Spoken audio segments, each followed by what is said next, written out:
Topic two, tell us.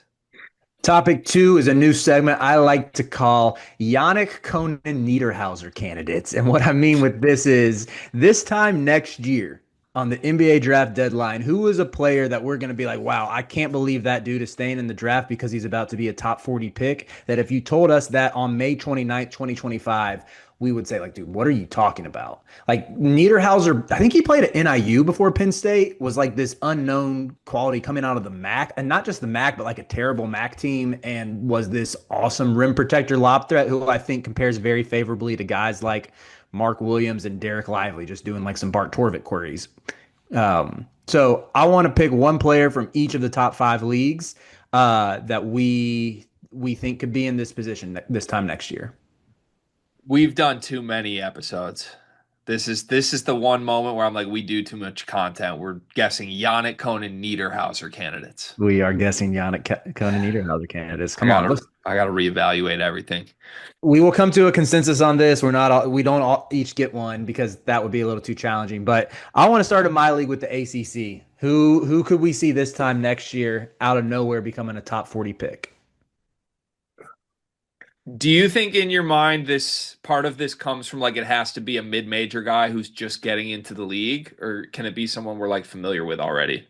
I would say it can be a guy who we're familiar with. I would only say if you're like for the ACC, I was thinking of someone like Nick Hamenia, but I feel like he might even be too obvious because he was like a fringe five-star kid going to Duke. Like I don't Yeah, think that'd be I very think he's too. surprising.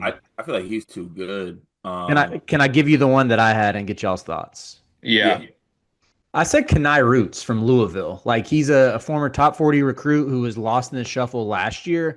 I think there's a path where he's just better than Case and Pryor. Like he's athletic, he can shoot, he can knock down the three. I know he didn't have like great percentages last year, but what if he just had to get his feet wet? Now he's a little more comfortable. He'll get the early shot at minutes with Pryor still recovering from injury. And like, what if he just seizes that mantle and takes off with it? mm. That's the only other one that came across my mind was was actually a Duke player that you didn't mention. I'm a big Darren Harris guy. I think Right. that dude is really good. I think that if he gets the opportunity, he's 6'5", he can shoot the ball. With all due respect, I know Caleb Foster's coming back. I think there's a role where his role diminishes, and maybe Darren Harris is that guy that steps up. Hmm.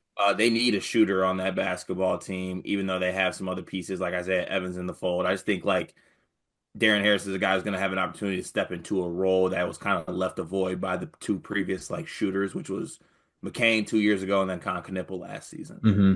I like that pick a lot. Greg, do you want to be the tiebreaker for either Roots or Harris? I'll go Harris. I don't know that I believe Roos is that good. I can buy Yeah, him better, easier. I think I like the Harris pick a little bit better. Moving on to the Big 12.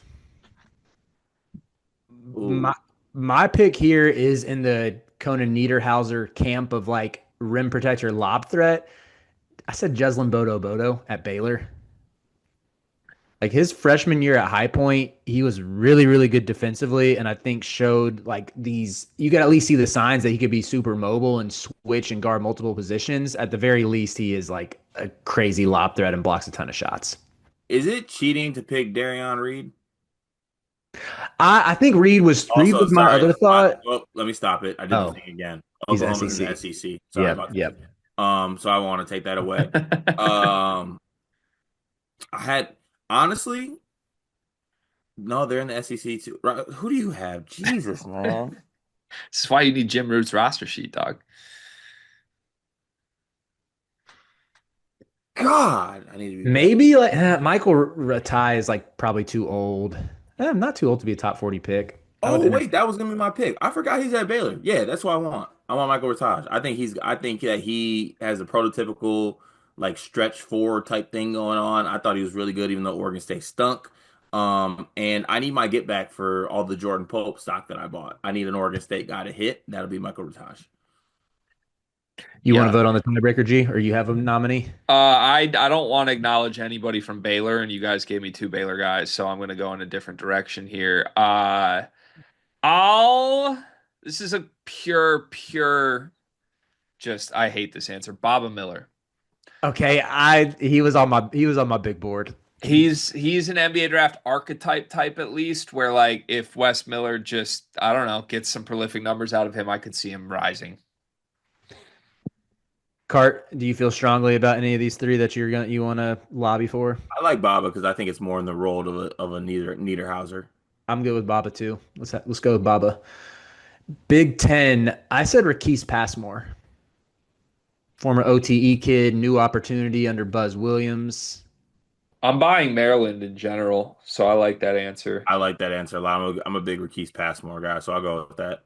I think he beats out Solomon Washington for that starting spot on the wing.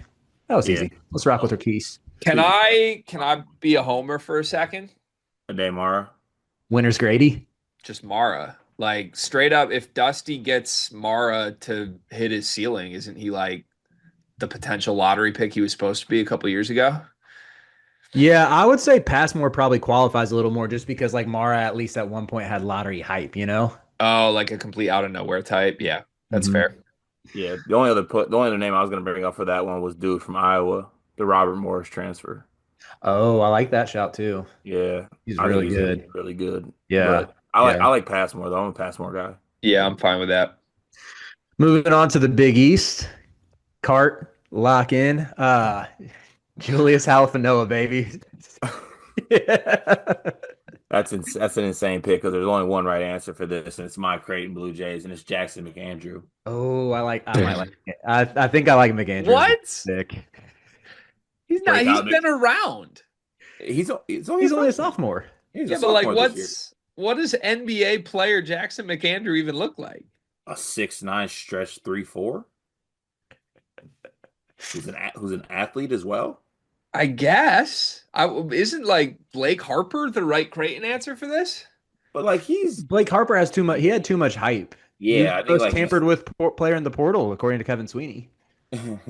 I guess. I mean, I guess I'm not sure I follow the full rules on this because I feel like we chose Darren Harris and Ricky's Passmore, who were both like fringe 5-star recruits, and now Blake Harper has too much hype. well because Riley, I don't think read the room correctly to think that we would know that many like mid-major guys that are coming up, right? That's That fair. are like under hyped. If they're not hyped up, then I'm not going to pay attention to them until they do something. You know All right. what? You've convinced me. We can use Blake. We can use Blake Harper. We can throw him in the list of nominees. Beautiful. Do we I like want to Blake go with Blake Harper. Harper? Yeah, of course I do. All right, fine. I'm good with Blake Harper. I just don't ever think Jackson McAndrew plays in the league. Like I'm kind of just chuckling at the I concept. kind of would like a bet that he does. You want to? Yeah, I need All plus right. value, of course, as Jackson McAndrew, but yes, Yeah, that's fine. I'm game. we'll talk offline. Lastly, for the SEC, I might be contradicting myself here because I said Nico Bundalo, who was also a fringe 5-star kid, but I feel like he was an afterthought with, like he's decommitted from. Well, he blew up his recruitment and restarted it out of his Final Four and ended up at Washington, then decommitted and ends up at Ole Miss. Like he's had quite the journey across the country. But yeah, I feel like he's a little under the radar right now. Hmm. Trying to I'm think okay this- with that. I also think that AJ Storr's probably disgusted that he didn't go pro this year after seeing how many guys withdrew. He probably thinks he could be a second pick. I also want to nominate Cannon Catchings. That's a good one. Fine with Yeah, Mason. I'll hear that out. Mm-hmm. That's a good one. Obviously, you can't pick Bethea for this one because he's too good.